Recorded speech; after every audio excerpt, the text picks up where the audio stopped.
36.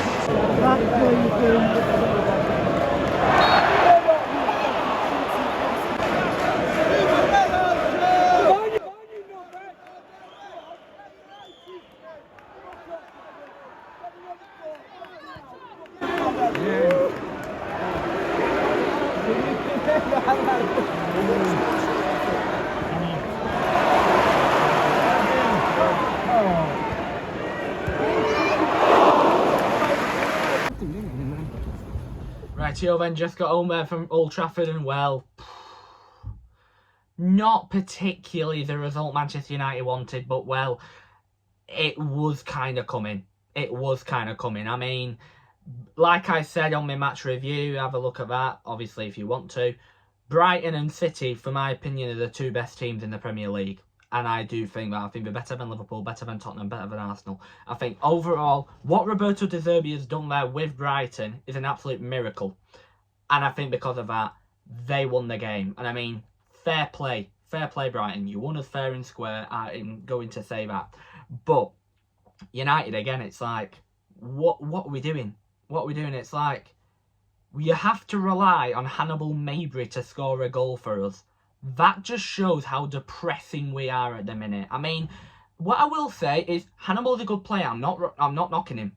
But if we can't score, and then it's 3-0 down, we let Hannibal Mabry score to make it 3-1, pretty much said it all, really. Like I said, Hannibal Mabry, his last game he actually played for Manchester United were a 4-0 loss at Anfield. Not last season, the season before that. And well, he only played for about 5 minutes. Now, he's been put on there for 20 minutes to see what he can do, and then he scored a goal, which were good. First few minutes he went on, scored.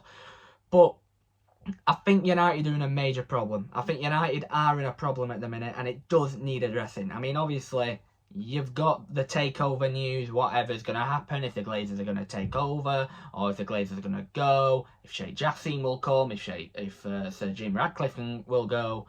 It's like, you've got that uncertainty of the club, plus with obviously the news what's happening with Sancho and Anthony and all that type of stuff. We are just in a little bit of a mess at the minute, United, and well, it's a shame we are. It's a shame we have got to this point, but we are.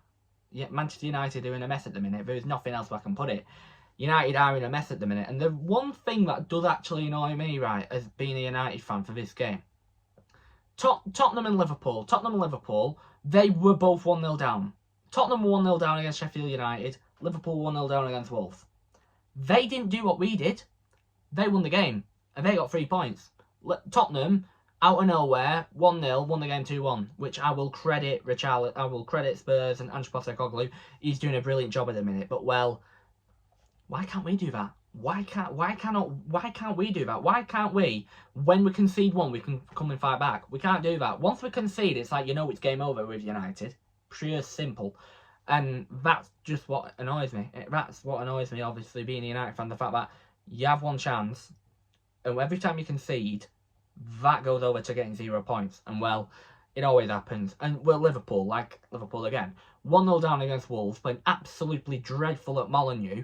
What do? Win the game 3-1. And, well, because of that, Liverpool end up getting the 3 points. And, well, that just annoys me. It's like, you can see Tottenham are doing it. You can see that Liverpool are doing it. And they both finished below us last year, by the way. Why can't we do that? Why cannot Manchester United do that? That's what annoys me. And I mean, fair play for Brighton for obviously winning. You were the better team than us. We tried our best. But, well, Brighton were clinical. 3 shots, 3 goals.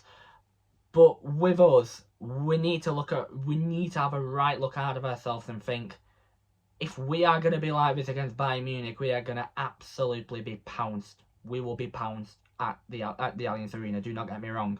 And then the game on Saturday against Burnley, it's like, are we going to win? Are we going to lose? I mean, we know we're terrible away, so it's a bit like that. We know we're terrible away, so are we going to lose at Turf Moor, or are we going to win at Turf Moor? United have to win, for my opinion, at Turf Moor. Otherwise, if we don't, it's going to get toxic. I mean, it could be toxic already, but it will get even more toxic to the point where I know some fans are doing it, but there will be some people saying Erik ten Hag has to go.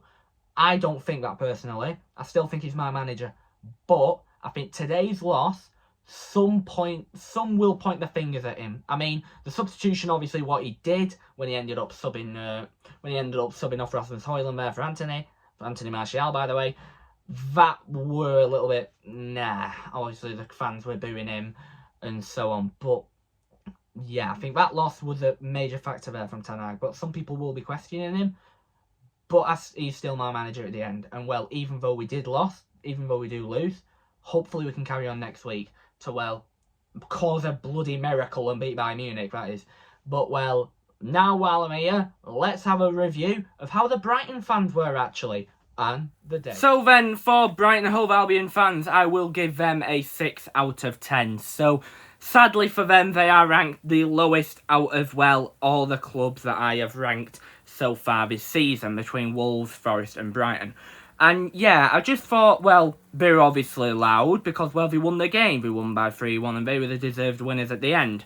But I just found there with Brighton, they were a bit, yeah, I thought they only have, for my opinion, 2 chants, and they only sung 2 chants. They sung one, I can't remember what they sung one about. They sung one about the seaside, and they sung one about Albion. Albion, Albion.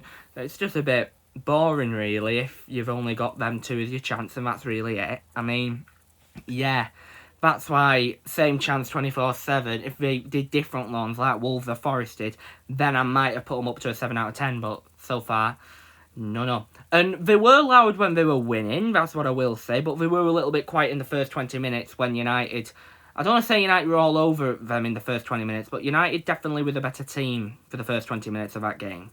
Until, well, Roberto De Zerbi switched some things up and then Brighton got a hold of the game and then they beat us deservedly. But, yeah, they were a bit quiet, I thought, the first 20 minutes. It was more United cheering the team on the fact that we were actually playing good football for once. And then, well, the loss happened. But that's what I will say. They were a bit quiet in the first 20 minutes. And they had the same chance 24/7. So now, where does that put Brighton on the fan ranking leaderboard? Put Brighton and Hove Albion there on the 6th column, which does mean they are the worst fans I've seen at the moment. However, that may change potentially in the future and going into the end of the season. But so far, I am going to rank Brighton a 6 out of 10, which means they are the lowest fan rating off the leaderboard. And rightio then, because of that, we will get going and we will be seeing you in a later video, because trust me, there will be a lot more action coming up in the few weeks. As we will get going, we will go. See you soon, stay safe, talking to you then in a while. See ya, and bye-bye.